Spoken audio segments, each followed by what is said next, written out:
আমি বলি স্যার, আমরা চান্দা থেকে গাড়িতে রংপুর বর্ডারে যাবো স্যার। তো ওনার যাত্রী 2 ঘন্টা বসছে স্যার। এখন আমাদের তো দোষ না, যাত্রী কেন ফুল হয়ে আমাদের দোষ স্যার, আমাদের দোষ না। তো উনি গাড়ি রিটার্ন করলো, আসবে তো চান্দনার সামনে একটা ব্রিজ আছে স্যার, ওই ব্রিজ এখানে আসে গাড়িটা রিটার্ন করছে, আমাদের কাউকে বলে নাই, আমি জানি না রিটার্ন করছে। তখন বললাম ভাই গাড়িটা ঘুরাচ্ছেন কেন? আমরা বলতে ভাই আমার যাত্রী কম আছে, লুক তুলবো। আমি বললাম ভাই 2 ঘন্টা বসে রাখছেন, যাত্রী লুক কম আছে, লুক তুলবো, আগে বলতে পারতেন। পরে আমরা আর কি বললাম যে ভাই না আমরা এভাবে দিব না, কারণ আমরা 2 ঘন্টা স্যার জানি শেষ। পরে আবার গাড়িটা ঠিক নিয়ে আসতেছিল স্যার, ঠিক আছে। তো আনার পরে আর কি এখানে আছে স্যার, এখানে আবার গাড়িটা এই রাস্তায় ঢুকালো। তো আমরা বললাম যে ভাই কোন রাস্তায় ঢুকাচ্ছেন আপনি? অন্য রাস্তা আছেন। উনি বললাম যে পাম্পে তেল ঢুকাবে আর কি। তো খুবই স্পিড আসছে, আমরা বললাম তেল ঢুকাবেন মানে আপনি তেল আগে ঢুকাবেন। উনি আমাদেরকে থামায় বোঝা, ঠিক আছে। উনি আমাদের তো বলতে পারতো যে গাড়িটা তেল নিবো বা কি নিবো। আমরা সবাই কিন্তু স্যার আতঙ্কে আছি এমনি, কারণ উনি একবার গাড়িটা রিটার্ন করলো।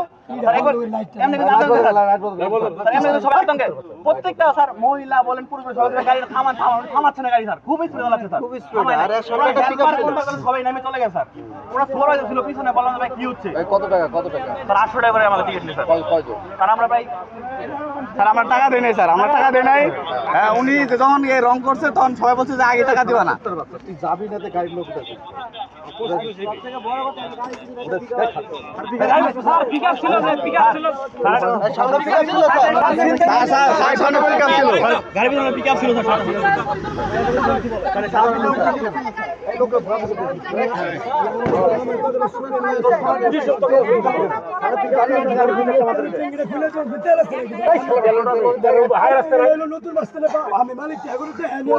বলে তো আসতে হবে।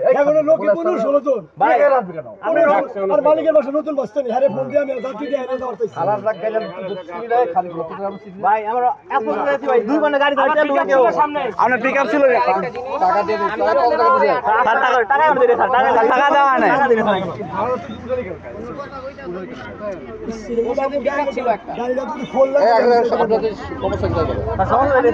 উনি আমাদেরকে নাম্বার 1 টাকা দিচ্ছেন? হ্যাঁ টাকা দেন স্যার। স্যার আমার চান্দরা থেকে বলছে। আর একটু টাকা দেওয়ার দরকার নাই, ঠিক আছে স্যার। আপনারা এখন বিকল্প ব্যবস্থা করে চলে যাবেন, ঠিক আছে স্যার। আমি 1 টাকা দিয়ে না, খানকি বলো, খানকি কাজ করতে বলি স্যার। সাধারণ লোক যারা ছিল একটু পিছনে একটা পিকআপও ফলো করে স্যার। আমার কথা হচ্ছে স্যার, দেশে থেকে আপনি যে পরিস্থিতি স্যার দেখেন, বারবার কিন্তু পুলিশ লোকে বলছে গাড়ি নিয়ে যাও, সমস্যা উনি আমাদের সাথে 2 নম্বরই করে স্যার। 2 নম্বর কত টাকা তো দেন না, টাকা দেয় নাই এই লাগাই কায়দা করেন না, ঠিক আছে। আমাদের সাথে সমস্যা হবে এটা অন্য কিছু ঘটনা ঘটাতে পারে, বুঝলেন? সুস্থ বিচার সমস্যা কি আছে? সমস্যা আছে না, আমরা যাবো কি ভাই এখান থেকে দাঁড়ান? এই গাড়িতে যেতে পারবেন না স্যার। এখন আমরা আশিকপুর যাবেন, ঠিক আছে। আশিকপুর থেকে ওখানে অনেক গাড়ি পাওয়া যাবে। আমরা অটো দেওয়া যেভাবে আশিকপুর না, আশিকপুর তো বহু গাড়ি পাওয়া যাবে। এই গাড়ি গেলে বিপদ হবে। এই শাস্তিটা কি স্যার? এই যে আমাদের এসে ঘরে গেলে অভিযোগ করে, হ্যাঁ? আমি হ্যাঁ স্যার, আমরা সবাই মিলে অভিযোগ করি স্যার। আমরা পাবলিক প্লেস অভিযোগ করি স্যার। এখন কালকে পরশুলি, হ্যাঁ ঠিক আছে। স্যার আমার বাবা তো বসে স্যার ঈদ করার জন্য স্যার, আমার জন্য স্যার। তে উনি আমার সাথে এমন করলো কেন স্যার? আগে বলতে পারবো না, না ছাড়াই নেই স্যার। তে মানুষ কেন ওরা কেন গাড়ি চালাবে স্যার? আমাকে বলেন স্যার। না ঠিক আছে স্যার। আপনাসি স্যার আমরা কি কিছু বলার নাই স্যার। কি পাল ফেলা? আমি তো বলি না কিছু পাল ফালাবো স্যার, আমি বলছি স্যার। আপনি এত কথা কোন? এই ভাই গাড়ি দিয়ে যাও, এই গাড়ি দিয়ে যাও। ঠিক আছে আমাদের বিপদ আছে স্যার, ঠিক আছে। এই গাড়িটা আমি পাঠিয়ে দিলাই বেটা।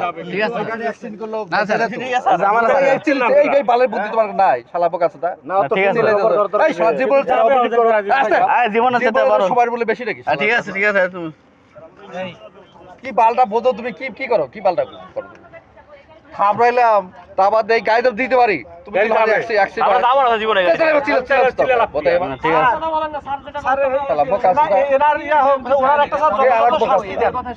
স্যার ওনার কথা হলো যে ওনার একটা টাকা দরকার নাই। না না টাকা দিন স্যার। এই টাকা আমি কথা বলি, আশিকপুর যাবা, এখানে সামনে আশিকপুর। আশিকপুর থেকে ওখানে বহু গাড়ি পাওয়া যাবে, ঠিক আছে।